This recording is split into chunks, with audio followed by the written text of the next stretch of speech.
데살로니가 교회는 이 바울이 아주 짧은 기간 동안 있었던 그 데살로니가 지역에서 복음을 전해서 세워진 교회입니다. 긴 시간 동안 양육을 하고 훈련을 해가지고 세워진 교회가 아니고 이 너무나도 핍박하고 박해하는 사람들이 많다 보니까 오래 머물 수가 없어서 한 몇 주 정도 이렇게 있는 가운데에 복음을 전했던 것이지요. 그래서 그 복음을 들었던 교회가 예수님을 믿고 많은 사람들이 교회로 나와서 신앙생활을 하게 된 겁니다. 바울이 이제 핍박을 피해서 다른 지역으로 이제 가게 되어지는데 이 데살로니가 교회가 자꾸 이제 마음에 쓰이는 거지요. 이 어린 교회, 이제 막 새로 시작하는 교회, 그렇게 넉넉하지 않는 이 교회인데 어떻게 되어졌을까 궁금해서 사람을 보냅니다. 데살로니가 교회로 보내가지고 형편을 살펴오게 합니다. 디모데라는 사람이 바울의 이야기를 듣고 데살로니가 교회에 방문을 합니다. 그래서 교회가 어떠한지 이렇게 살피고 와서 바울에게 이야기를 하죠. 데살로니가 교회를 가보니까 다른 거는 몰라도 이 세 가지는 확실합니다. 데살로니가 교회는 믿음의 역사가 있는 교회고 사랑의 수고가 있는 교회고 소망의 인내가 있는 교회입니다. 이 이야기를 하는 겁니다. 그래서 바울이 너무나도 반갑고 감사해서 데살로니가 교회에 편지를 씁니다. 내가 너희들을 생각할 때마다 하나님 앞에 감사하며 기도한다. 특별히 내가 듣기로는 너희 교회에 믿음의 역사와 사랑의 수고와 소망의 인내가 있다는 것을 듣고 내가 너무나도 좋다. 참 감사드린다. 이런 내용의 편지를 쭉 쓰게 되어집니다. 교회에 항상 있어야 될 세 가지가 바로 믿음과 소망과 사랑입니다. 그래서 고린도전서 13장 13절 말씀 보면 뭐라고 돼 있죠?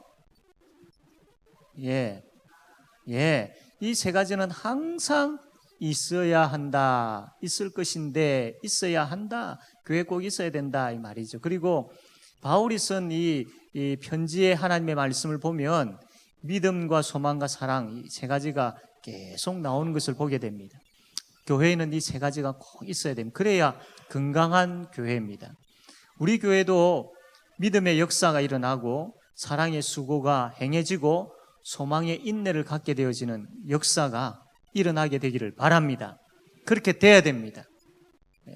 우리가 그렇게 되려면 하나님의 말씀을 잘 받아들여야 됩니다. 이 데살로니가 교회가 6절 말씀 보니까 성령으로 인하여 기쁨으로 하나님의 말씀을 받았다라고 되어 있습니다. 성령께서 주시는 그 기쁨으로 하나님의 말씀을 받게 되어지니까 그 말씀이 마음에서 역사가 일어나는 거죠. 그래서 믿음의 역사가 일어나는 겁니다. 말씀을 들을 때에 하나님이 어떤 분이신지 알게 되어지고 내가 그 하나님 앞에서 어떤 존재인지 알게 되어지니까 내가 하나님을 의지하지 아니할 수 없게 되는 겁니다. 하나님을 의지하게 되는 거예요.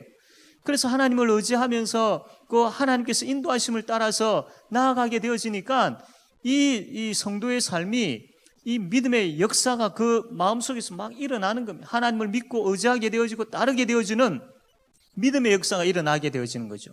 말씀을 바로 받고 깨달아 알게 되어지니까. 우리도 말씀을 듣고 그 말씀을 듣고 난 것으로 끝나버리지 말고 성령의 인도하심 가운데에 기쁨으로 말씀을 받아야 됩니다. 기쁨으로 말씀을 받게 되어지면 내 심령에 믿음의 역사가 일어나게 되어 있습니다. 분명히 믿음의 역사가 일어납니다. 기쁨으로 말씀을 받을 때에 하나님이 말씀을 통해서 알게 되어지고 하나님을 알게 되어지고 하나님을 만나게 되어지는 겁니다. 그 하나님을 의지하게 되어지고 그 하나님이 나를 이끈다, 나를 인도하신다, 나와 함께 하신다라는 그 믿음이 생기면 그 믿음이 나에게 충만하게 되어지면 너무나도 삶이 즐거움이 있고 감사와 감격이 있는 겁니다. 이런 믿음의 역사가 우리 모두에게 있기를 바랍니다. 그러면 이 믿음의 역사가 어디에서 나누어져야 되느냐? 바로 구역에서 나누어져야 됩니다. 내가 말씀을 듣고 은혜 받은 그 부분들이 우리 구역 식구들이 모여 있을 때에 그 말씀을 다시 한번 되새김질하고 그래서 그 말씀을 통해서 은혜 받은 것들을 그 구역 가운데서 나누어져야 되는 겁니다. 내가 말씀을 듣고 믿음의 역사가 일어나면 내 생각이 바뀌고 삶이 변화되어지거든요. 그게 어디에서 적용되어져야 되느냐면 구역에서 적용되어져야 됩니다. 말씀을 통해서 내가 바뀌어지고 변화되어지고 깨어지고 한 모습들이 구역 식구들과 함께 생활하는 가운데 거기에서 나타나야 되는 겁니다. 그래서 구역이 참 중요한 것이죠. 그래서 우리 모든 구역들이 다 참 그 구역 모임들 가운데서 성도 한 사람 한 사람들이 다 말씀을 통하여서 변화되어지고 깨어지는 그 믿음의 역사가 구역의 현장에서 그대로 나타나고 열매 맺게 되어지는 모든 구역들이 되어지기를 바랍니다. 그리고 사랑의 수고입니다. 말씀을 들으면 변화가 일어나고 또 이 바뀌는 그런 일들이 일어나죠. 구체적으로 그게 어떻게 나타나느냐 하면 다른 사람을 섬김을 통하여서 다른 사람을 사랑함을 통해서 나타나야 됩니다.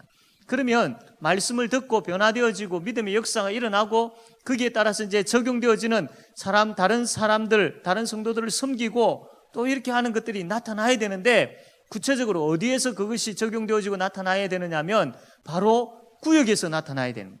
구역에서.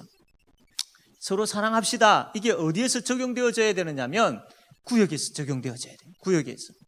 그래서 구역 식구들이 모여있을 때에 말씀의 은혜를 받고 나누는 것뿐만 아니라 그 말씀을 통해서 내가 변화되어지고 내가 먼저 섬기고 내가 희생하고 내가 사랑하고 내가 돕고 내가 보살피고 하는 이 사랑의 수고가 구역에서 일어나야 됩니다. 그래야 건강한 구역이 될 수 있는 겁니다. 우리 하나님께서 세우신 우리 제5영도 교회의 모든 구역에 말씀의 능력을 통하여서 사랑의 수고가 풍성하게 열매 맺는 은혜가 충만하게 되기를 바랍니다. 마지막으로 소망의 인내입니다. 소망의 인내. 예수 그리스도로 말미암아 소망의 인내 가지게 되는 것이죠. 우리가 말씀을 잘 들으면 그 말씀을 통하여서 예수 그리스도를 만나게 되어지고 예수 그리스도로 말미암아 소망이 생깁니다. 그 소망을 가지고 우리가 인내할 수 있는 겁니다.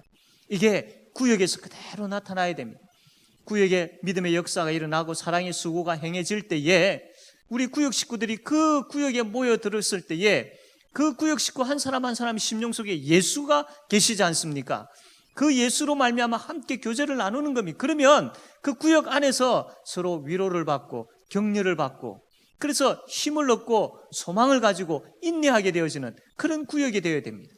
우리 성도들이 살아가는 가운데에 시험도 올 수도 있고 낙심되어질 수도 있고 힘들어할 수 있습니다. 어디에서 위로를 받고 격려를 받아야 되겠습니까? 바로 구역에서, 구역 모임을 통해서 그 어려워하고 힘들어하는 구역 식구를 위로하고 격려하고 또 서로가 함께 이 구역 식구를 위해서 기도하고 하는 이러한 그 구역의 현장에서 힘을 얻고 위로를 받아야 되는 겁니다. 그런 구역이 되어야 됩니다. 그래야 예수 그리스도로 말미암은 소망을 가지고 서로 인내할 수 있는 겁니다.